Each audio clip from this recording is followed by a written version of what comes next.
প্রতিদিন রাত ৩টা থেকে সকাল ৭টা পর্যন্ত আমি কি করি আপনাদের সঙ্গে শেয়ার করব। আসসালামু আলাইকুম, কেমন আছেন আপনারা? আশা করি সবাই ভালো আছেন।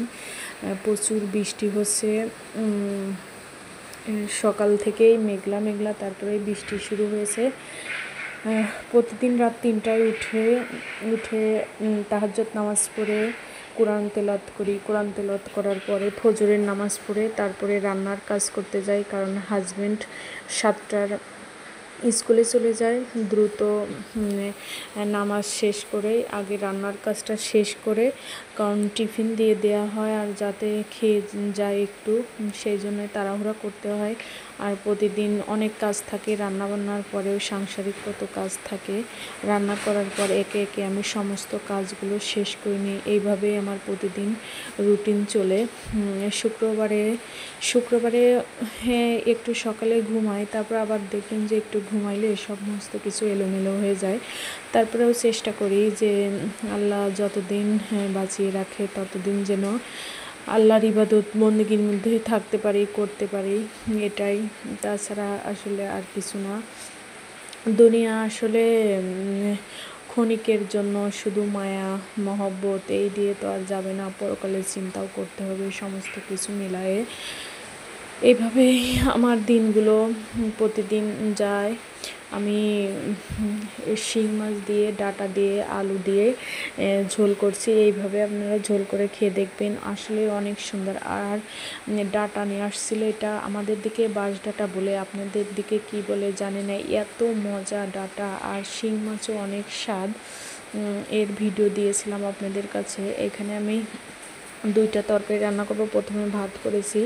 আমি আজকে মাটির চুলায় এসেছি, বলতে সিমেন্টের চুলায়, ছাদে এইভাবে রান্নার জন্য একটু ব্যবস্থা করেছি। ছাদে সাইডে গাছ আছে, ওইখান থেকে পাতা পড়ে আবার ঝড় হয়েছিল, ঢাল ভাঙছিল, ছাদেই ছিল, শুকিয়ে রেখেছিলাম। এই বৃষ্টি আসলে ভিজে যায়, যার কারণে ভাবলাম যে মাঝে মাঝে রান্না করা ভালো লাগে। আসলে সকালে সময় থাকে, অত সকালে উঠে রান্না বাড়াই করে নামাজ কালাম পড়ে এইভাবেই আসলে প্রতিদিনের কাজ শুরু হয়। এইভাবে যদি প্রতিনিয়ত কাজ করা যায়, আসলে আজান দেওয়ার সাথে সাথে নামাজ না পড়লে আমার না ভালো লাগে না।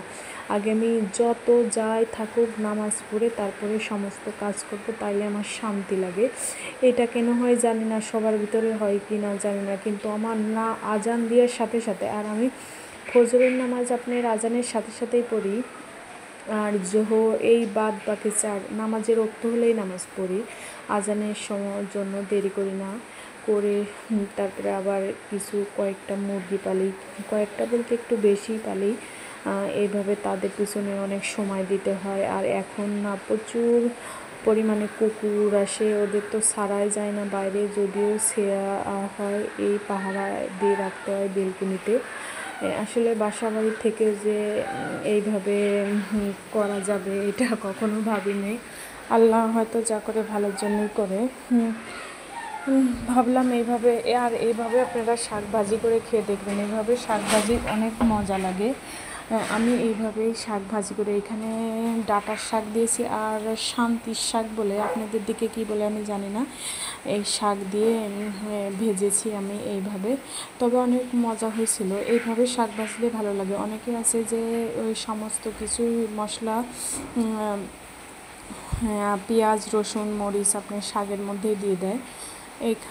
আমি ওইভাবে ভাজি না। আর 3টা ডিম সিদ্ধ করে নিলাম, আমাদের দেশি মুরগি ডিম পারে সেগুলা দেখেন। তারপরে আমি সকালবেলা ওদের ঘরটার পরিষ্কার করে ফেলেছি। পরিষ্কার করার পরে আমি ভাবলাম যে ওদের খাবারটা দিয়ে আমি অন্য সব কাজ করে গুছিয়ে ফেলি, তাই ওদের খাবার এখানে মাখানো খাবার দিচ্ছি। আমি মাখানো খাবারই মুরগির এইভাবে দিয়ে খাওয়াই, অভ্যাস করেছি। এর বিধি সমস্ত কিছু দিয়ে আমি এইভাবে খাবার দিই প্রতিদিন, দিয়ে এইভাবে 3 বেলা যে কয়বারই খাবার দিবে এই মাখানো খাবারই দেব। এইভাবেই দিয়ে দেখেন আমার মুরগি বাচ্চাগুলো খাওয়ার জন্য একদম পাগল হয়ে গেছে সকালে, কারণ কালকে বিকালে উঠাইছি। আর আর ছাড়া হয়নি এইভাবেই। আর ওদের যদি একটু ছাড়া হয় তাহলে পাহারা দিতে হয়, কারণ কুকুরের অত্যাচারে সমস্ত ডিম পাড়া মুরগি কয়েকদিন আগে একটা নিয়ে গেছে একটা বাচ্চা, একদম গেট একটু ফাঁকা ছিল, গেটের ভিতর ঢুকে একটা বাচ্চা নিয়ে গেছে। সেই বাচ্চাটা ভালো সুন্দর, আসলে যখন যেটা যায় তখন ভালোটাই যায়। যাই হোক, আল্লাহর কাছে শুকরিয়া, আল্লাহর হুকুম ছাড়া তো আর কোনো কিছু হয় না। সে মন খারাপ করে লাভ নেই, এইভাবেই আসলে প্রতিদিন করে যেতে হবে। সমস্ত কিছুর মাঝখানে যত যাই করুক না কেন, সবাই করেন না কেন, 5 ওয়াক্ত নামাজ কালাম পড়বেন আর সঠিক পথে চলবেন, সত্য কথা বলবেন। দেখবেন ভালো মানুষের জীবনে না শুধু কষ্ট দুঃখ, আল্লাহ ভালো মানুষের মন পরীক্ষা করে। কষ্ট থাকবে, দুঃখ থাকবে, আসলে মানুষ তো মাঝে মাঝে হতাশ হয়ে পড়ি, তারপরেও আসলে কিছু করার নাই, এইভাবে করতে হবে প্রত্যেকটা জীবনে হয়তো বা এইরকমই। তাই এইভাবে করে যায়। সবাই আমার জন্য দোয়া করবেন, আর ভিডিওটা দেখবেন, লাইক কমেন্ট শেয়ার করবেন, আমার পাশে থাকবেন। অনেকের ভিডিও দেখি, যতদূর চেষ্টা করি, কিন্তু মানুষ যখন ভিডিও দেখে না তখন খুব খারাপ লাগে।